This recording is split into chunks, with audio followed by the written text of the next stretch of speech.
Hello friends, AR education या online e learning प्लॅटफॉर्मवर मी अक्षय राजवाडे तुम्हा सर्व विद्यार्थ्यांचे अर्थशास्त्राच्या ऑनलाईन कोर्समध्ये स्वागत करत आहे.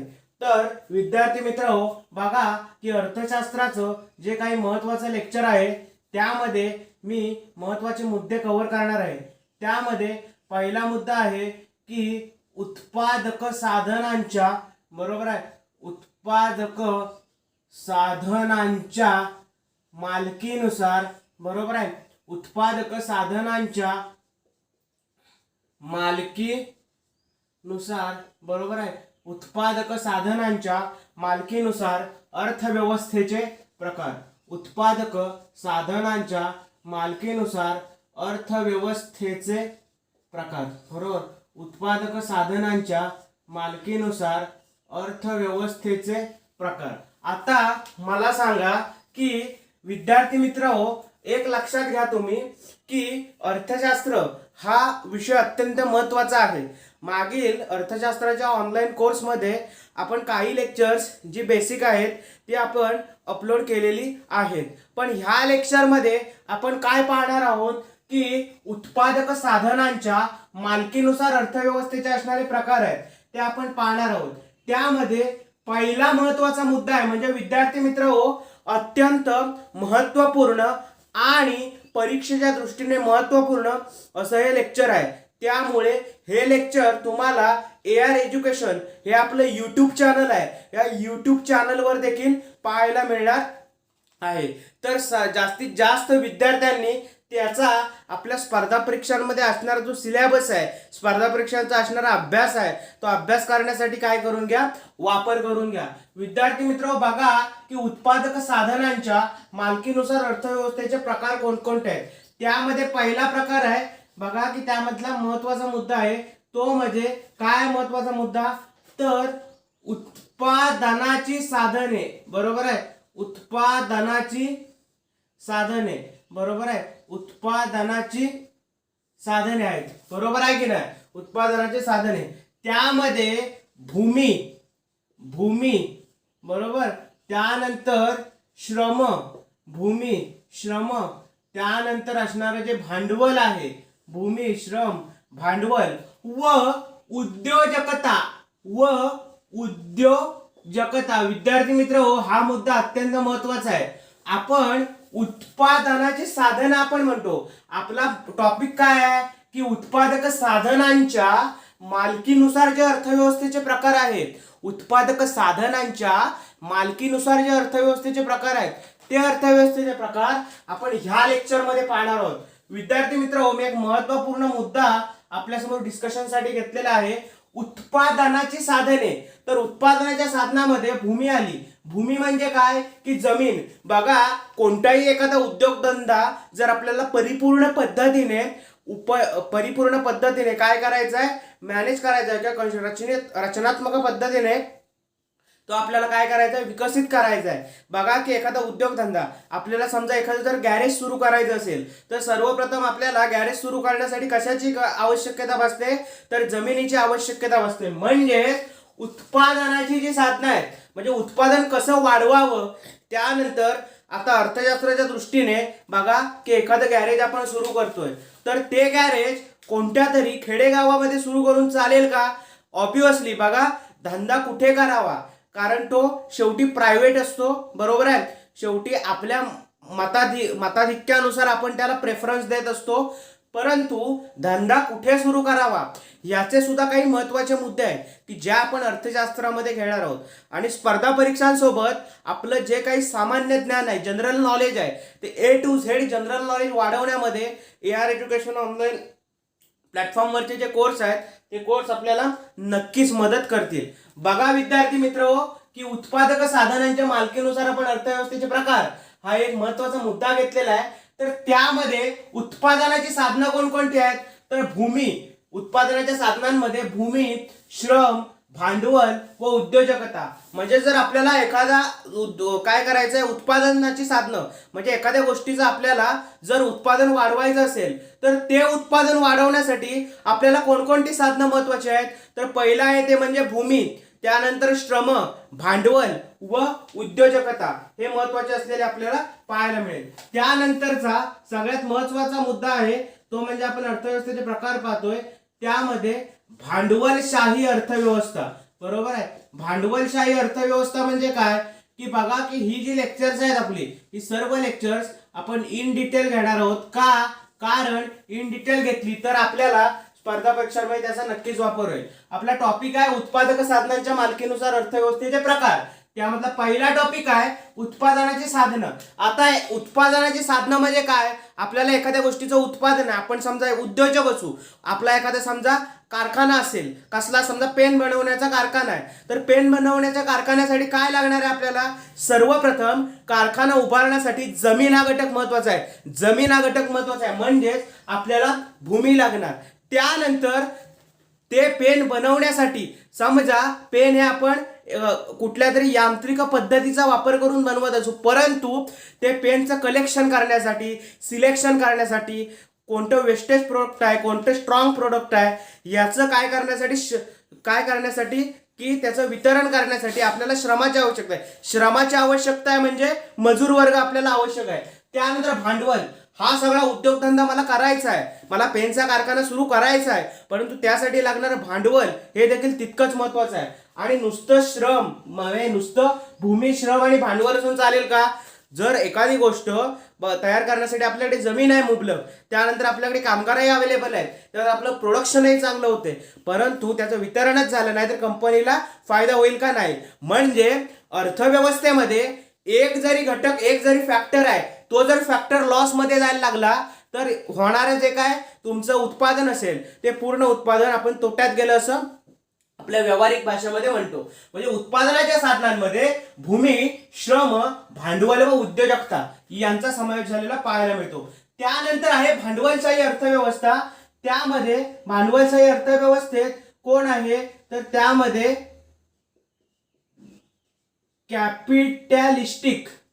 कॅपिटॅलिस्टिक इकॉनॉमी, त्यालाच आपण काय म्हणतो तर कॅपिटॅलिस्टिक. बरोबर आहे.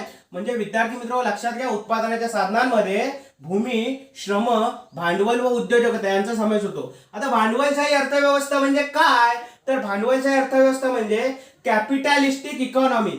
बरोबर आहे.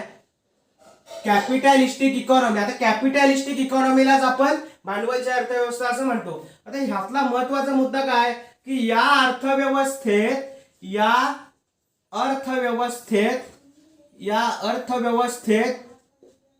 उत्पादनाची साधने खाजगी मालकीची असतात. या अर्थव्यवस्थेत उत्पादनाची साधने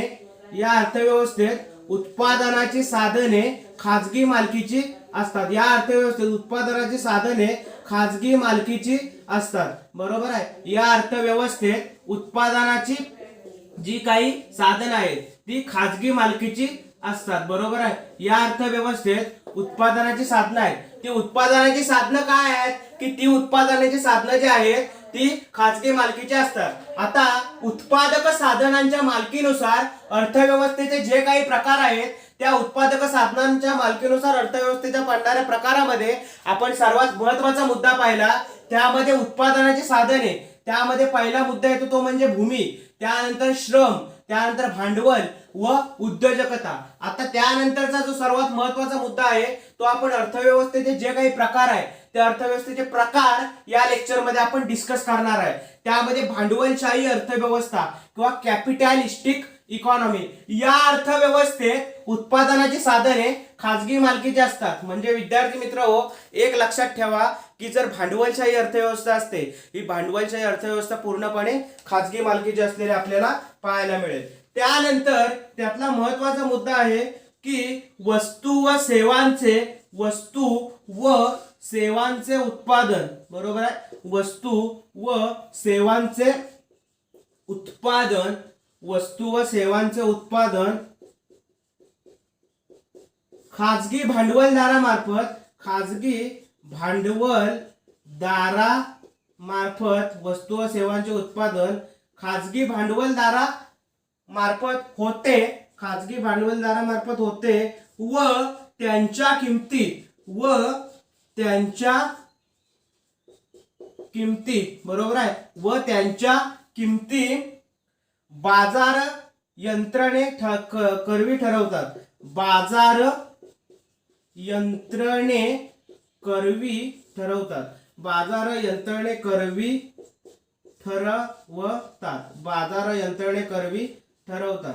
आता विद्यार्थी मित्र हो, जर तुम्हाला मी व्यवस्थितपणे सांगतो की काय आहे की भांडवलशाही अर्थव्यवस्थेला आपण काय म्हणतो तर कॅपिटॅलिस्टिक इकॉनॉमी. त्यातला महत्वाचा मुद्दा आहे की या अर्थव्यवस्थेत उत्पादनाची साधने खाजगी मालकीची असतात. मुद्दा नंबर 2, वस्तू व सेवांचे उत्पादन खाजगी भांडवलदारामार्फत होते व त्यांच्या किमती बाजार यंत्रणे करवी ठरवतात. म्हणजे वस्तू आणि सेवा यांचं होणारं उत्पादन आहे. वस्तू आणि सेवांचं उत्पादन हे कोण ठरवतं तर वस्तू आणि सेवांचं उत्पादन हे खाजगी भांडवलदारामार्फत ठरवलं जातं आणि त्यांच्या ज्या किमती आहेत त्या बाजार यंत्रणे करवी ठरविल्या जातात.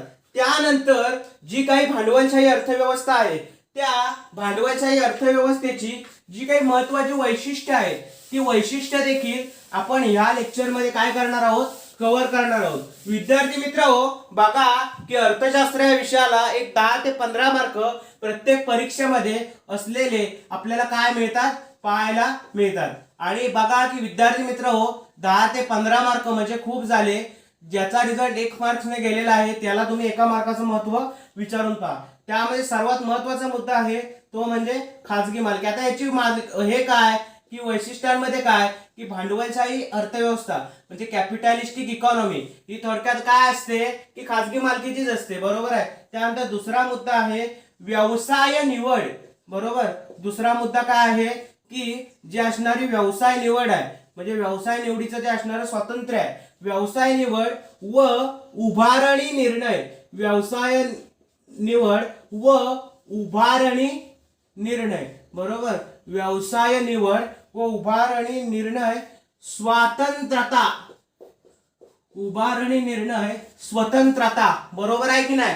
त्यामध्ये काय आहे की खाजगी मालकी सुद्धा. आता भांडवलशाही अर्थव्यवस्था आहे जी कॅपिटॅलिस्टिक इकॉनॉमी आहे तर त्या कॅपिटॅलिस्टिक इकॉनॉमी मध्ये खाजगी मालकी आहे. त्यानंतर म्हणजे सर्व व्यवसाय खाजगी स्वरूपाचे आहेत. व्यवसाय निवड व उभारणी निर्णय स्वतंत्रता आहे. मुद्दा नंबर 3 आहे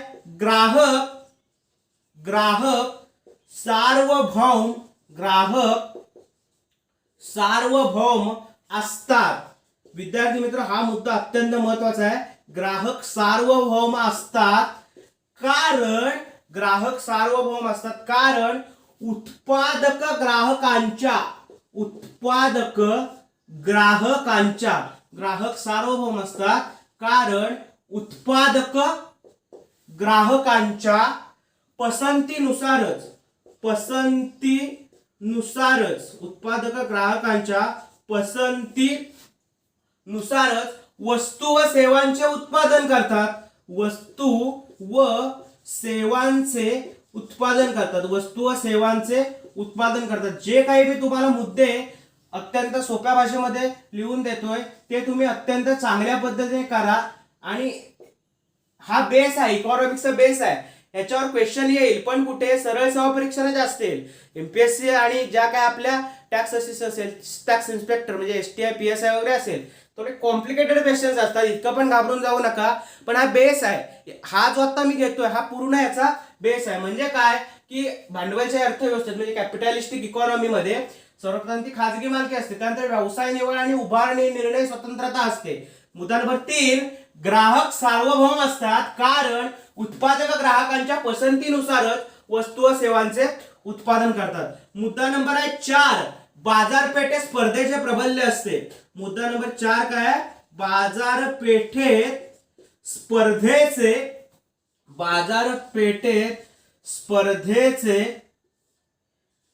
प्राबल्य असते. बाजारपेठेत स्पर्धेचे प्राबल्य असते. बाजारपेठेत स्पर्धेचे काय असतं की बाजारपेठेमध्ये स्पर्धेचं काय आहे प्राबल्य असलेलं आपल्याला पाहायला मिळेल. त्यानंतर मुद्दा नंबर 5 आहे. 5 काय आहे मुद्दा की किंमत ठरविण्याची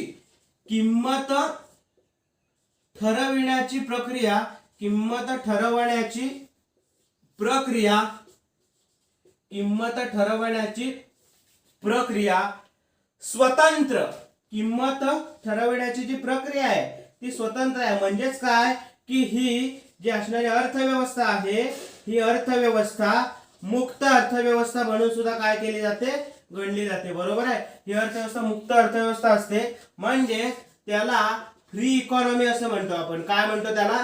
फ्री इकॉनॉमी असं म्हणतो. बघा विद्यार्थी मित्र हो, भांडवलच्या अर्थव्यवस्थेची जे वैशिष्ट्य आहेत त्यामध्ये महत्वाचा मुद्दा आहे ती खाजगी मालकी असते. त्यानंतर दुसरा मुद्दा आहे व्यवसाय निवड व उभारणी निर्णय स्वतंत्रता असते. मुद्दा नंबर 1 भांडवलच्या अर्थव्यवस्थेचा ती खाजगी मालकीची असते. मुद्दा नंबर 2 आहे की व्यवसाय निवड असते व उभारणी निर्णय स्वतंत्रता असते. तिसरा नियम आहे किंवा तिसरा रूल आहे ग्राहक सार्वभौम असतात, कारण उत्पादक ग्राहकांच्या पसंतीनुसार वस्तू व सेवांचे उत्पादन करतात. मुद्दा नंबर 4 आहे बाजारपेठेत स्पर्धेचे प्राबल्य असते. मुद्दा नंबर 5 आहे किंमत ठरवण्याची प्रक्रिया स्वतंत्र असते. म्हणजे एखाद्या गोष्टीची जर आपल्याला एखाद्या वस्तूची एखाद्या उत्पादन असेल, समजा पेनचं उत्पादन असेल तर पेनचं जे आपण उत्पादन आहे त्या पेनची किंमत ठरवण्याची आपल्याला मुभा असते, स्वतंत्रता असते. म्हणून लास्ट मुद्दा आहे किंवा 5वा मुद्दा आहे किंमत ठरवण्याची प्रक्रिया स्वतंत्र स्वरूपाची असते किंवा मुक्त अर्थव्यवस्थेमध्ये असते. त्या मुक्त अर्थव्यवस्थेला आपण काय म्हणतो, फ्री इकॉनॉमी असं म्हटलेलं आपल्याला पाहायला मिळेल. तर विद्यार्थी मित्र बघा, ही काही जी महत्वाची अर्थव्यवस्थेची जी वैशिष्ट्ये आहेत त्यामध्ये आपण 5 वैशिष्ट्य अगदी काय होती, स्वतंत्र होती. आणि लक्षात ठेवायला किंवा तुम्ही काय करा की दैनंदिन व्यवहाराशी सांगड घालून जर या सर्व गोष्टी लक्षात ठेवलात तर तुम्हाला कोणत्याही प्रकारची अडचण येणार नाही. त्यानंतर 6वं आपलं वैशिष्ट्य होतं, ते 6वं वैशिष्ट्य असं आहे की वस्तू, बरोबर आहे. 6वं वैशिष्ट्य आपलं असं आहे की वस्तू व सेवांच्या किंमत बाजारात मागणी, वस्तू व सेवांच्या किंमत बाजारात मागणी, बरोबर आहे. वस्तू व सेवांच्या किंमत बाजारात मागणी व पुरवठ्यांच्या आधारे बरोबर आहे, व पुरवठ्यांच्या आधारे, बरोबर आहे, व पुरवठ्यांच्या आधारे, बरोबर आहे. काय आहे की वस्तू व सेवांच्या किंमत बाजारात मागणी व पुरवठ्यांच्या आधारे ठरतात. मागणी व पुरवठ्यांच्या आधारे ठरतात. म्हणून भांडवलशाही म्हणून भांडवलशाहीला बाजार अर्थव्यवस्था म्हणतात. म्हणून भांडवलशाहीला, बरोबर आहे, म्हणून भांडवलशाहीला बाजार अर्थव्यवस्था, म्हणून भांडवलशाहीला बाजार अर्थव्यवस्था, म्हणून भांडवलशाहीला बाजार अर्थव्यवस्था, बरोबर. म्हणून भांडवलशाहीला बाजार अर्थव्यवस्था किंवा त्यालाच मार्केट इकॉनॉमी म्हणतात. त्यालाच काय म्हणतात, मार्केट इकॉनॉमी म्हणतात. त्यालाच मार्केट इकॉनॉमी असं म्हटलेलं आपल्याला पाहायला मिळेल. विद्यार्थी मित्र अत्यंत महत्वाचे आहे की तुम्हाला सांगतो की बाजार अर्थव्यवस्था किंवा बाजाराभिमुख अर्थव्यवस्था असं देखील म्हटलं जातं. मुद्दा नंबर 6 आहे. 6वा मुद्दा काय सांगतो की वस्तू व सेवांच्या किंमत बाजारात मागणी व पुरवठ्यांच्या आधारे ठरतात. म्हणजे काय की पुन्हा मी तुम्हाला रिपीट करतो हा पॉइंट. 6वा मुद्दा असा आहे की वस्तू व सेवांच्या किंमत बाजारात मागणी व पुरवठ्यांच्या आधारे ठरतात. म्हणून भांडवलशाहीला बाजार अर्थव्यवस्था किंवा मार्केट इकॉनॉमी असं म्हटलेलं आपल्याला पाहायला मिळेल, बरोबर आहे. त्यानंतर हा मुद्दा सुद्धा तितकाच महत्वाचा आहे. त्यानंतर 7वा मुद्दा आहे की या बाजार शक्तींचा बरोबर आहे, या बाजार शक्तींचा, बरोबर आहे, या बाजार शक्तींचा एक अदृश्य हात, या बाजार शक्तींचा एक अदृश्य हात, या बाजार शक्तींचा एक अदृश्य हात या अर्थव्यवस्थेत